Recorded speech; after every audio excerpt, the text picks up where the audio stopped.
अस्सलामुअलैकुम my YouTube family. तो आज है हमारा नेल आर्ट क्लास का डे 2। आज की क्लास में मैं आपको सिखाऊंगी बाय यूजिंग कॉइन मेथड। प्रेस-ऑन्स बनाने के लिए आप अपने क्लाइंट के नेल्स का परफेक्ट साइज किस तरह से ले सकते हैं। क्लाइंट के नेल्स का साइज लेने के लिए ये जरूरी नहीं कि क्लाइंट आपके पास हो, आपका क्लाइंट आपसे कितनी भी दूर हो, आप कॉइन मेथड को यूज करते हुए उसके नेल्स का परफेक्ट साइज ले सकते हैं। इसके लिए आपने अपने क्लाइंट से कहना है कि उसे जो भी कॉइन इजीली अवेलेबल हो वो कॉइन ले ले। अपने हैंड को एक बिल्कुल फ्लैट सरफेस पे रखे, कॉइन को बिल्कुल फिंगर्स के आगे रखे, फिंगर्स बिल्कुल स्ट्रेट हो। मोबाइल के कैमरा को बिल्कुल कॉइन के ऊपर करे 90 के एंगल पे और विदाउट यूजिंग एनी फिल्टर एक क्लियर पिक्चर क्लिक करे। सेम यही काम आपने थंब के लिए भी करना है। क्लाइंट से ये दो पिक्चर्स लेने के बाद आपने भी लेना है सेम वही कॉइन जो कि क्लाइंट ने यूज किया है। ऐसा कि मेरे पास रेफरेंस पिक्चर में मेरी क्लाइंट ने 5 रुपीज का कॉइन यूज किया है, तो मैंने भी सेम वही 5 वाला कॉइन यूज किया है। अगर मेरी क्लाइंट ने 1, 2 या 10 का कॉइन यूज किया होता तो मैं भी 1, 2 और 10 का कॉइन ही यूज करती। आई थिंक आपको ये बात क्लियर हो गई है कि कॉइन आपने सेम वही यूज करना है जो आपके क्लाइंट ने यूज किया है। देन आपने करना है स्क्रीन को जूम। पिक्चर में कॉइन को इतना जूम करेंगे जो हमारे पास रियल कॉइन है वो पिक्चर वाले कॉइन पे पूरा आ जाए। फिर आप कॉइन को करेंगे साइड पे, सेम उसी तरह जिस तरह हमने कॉइन को कॉइन के ऊपर एडजस्ट किया था। जेल टिप्स को नेल्स के ऊपर एडजस्ट करना है।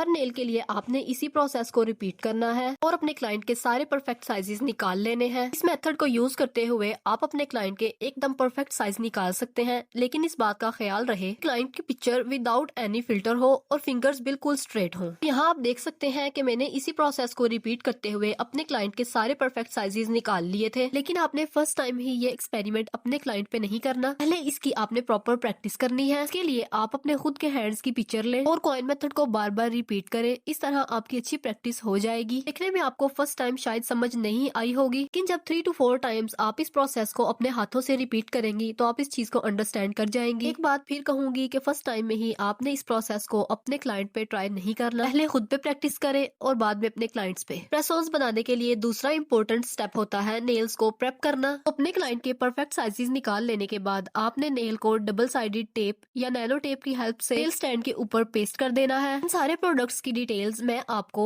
डे 1 की क्लास में दे चुकी हूँ। अगर आप में से किसी ने डे 1 की क्लास नहीं ली, वो पहले डे 1 की क्लास ले, जिसके 2 पार्ट्स हैं। उसमें आपको सारे बेसिक प्रोडक्ट्स की डिटेल्स दी गई हैं और स्टार्टअप के लिए स्पेशली इन्वेस्टमेंट के बारे में भी मैंने आपको बताया था। इसके अलावा इन सारे प्रोडक्ट्स की डिटेल आपको हमारी वीडियो की डिस्क्रिप्शन में मिल जाएगी। जेल टिप्स को स्टैंड्स पे पेस्ट करने के बाद स्टेप आता है नेल्स को प्रेप करना। सबसे पहले नेल की जो टिप है वो थोड़ी रफ होती है, उसके लिए हम किसी भी फॉइलर को यूज करके इसे स्मूथ कर सकते हैं। मार्केट में आपको कई तरह के फाइलर्स मिल जाते हैं, लेकिन मैं ये वाला फाइलर यूज कर रही हूँ जो कि मैंने लोकल मार्केट से बाय किया था। नेल की रफ टिप को स्मूथ करने के बाद इसे एक क्लीन ब्रश की हेल्प से डस्ट ऑफ किया। इसके बाद स्टेप आता है नेल को बफ करना। नेल की सरफेस को प्रॉपर बफ करने के लिए आप कुछ इस तरह का बफर यूज कर सकते हैं। इस बफर में टोटल 7 फंक्शंस होते हैं। 6th नंबर पे आपको नेल बफर का फंक्शन शो हो रहा है। इसके साथ आपने नेल की सरफेस को अच्छी तरह बफ कर लेना है। अब आप चाहें तो नेल को एसीटोन या अल्कोहल स्वैब के साथ साफ कर सकते हैं। तो मुझसे ये सवाल बहुत ज्यादा पूछा जाता है कि बफ करने के बाद बेस कोट अप्लाई करना लाजमी है। तो जी नहीं, बेस कोट करना लाजमी नहीं है, आप इस स्टेप को स्किप कर सकते हैं। मेरे अपने पर्सनल एक्सपीरियंस से भी एक बात मैं आपको बताती चलूं कि अगर हम बेस कोट अप्लाई कर भी लें, पहले तो वो ड्राई नहीं होता और सेकंड वो नेल को बहुत थिक कर देता है। तो आप नेल की सरफेस को अच्छी तरह से बफ कर लें और बेस कोट को आप 100% स्किप कर सकते हैं। और बफ करने के बाद आप डायरेक्टली बेस कलर अप्लाई कर सकते हैं और नेल्स पे किसी भी तरह की डिजाइनिंग कर सकते हैं। But the most important thing, nail art को कंप्लीट करने के बाद आपने टॉप कोट लाजमी अप्लाई करना है। आप टॉप कोट को स्किप नहीं कर सकते। तो ये कि टॉप कोट आपके होल आर्ट को सिक्योर कर देता है, सेकंड नेल्स को ग्लॉसी और शाइनी बना देता है। विदाउट यूजिंग बेस कोट मैंने खुद से कुछ नेल सेट्स बना के रखे हैं जो मैं आपको यहाँ शो करवा रही हूँ। ये नेल सेट्स मैंने सेम उसी प्रोसेस से बनाए हैं जो मैं आपको पीछे बता चुकी हूँ। सिंपली नेल्स को बफ किया, बेस कलर्स अप्लाई किए, आर्ट किया और लास्ट पे टॉप कोट से होल आर्ट को सिक्योर कर दिया। तो अगर नेल आर्ट से रिलेटेड या किसी प्रोडक्ट से रिलेटेड आपका कोई सवाल है तो आप कमेंट सेक्शन में फ्रीली पूछ सकते हैं। इसके अलावा अगर आप कोई स्पेसिफिक आर्ट सीखना चाहते हैं तो वो भी आप हमें बता सकते हैं। तो आज के लिए बस इतना ही। नेक्स्ट क्लास में मैं आपको सिखाऊंगी प्रॉपर क्रोम नेल आर्ट और मैं आपको बताऊंगी कि ऐसी कौन सी गलतियां हैं जो आप करते हैं और आपका क्रोम आर्ट सही नहीं होता।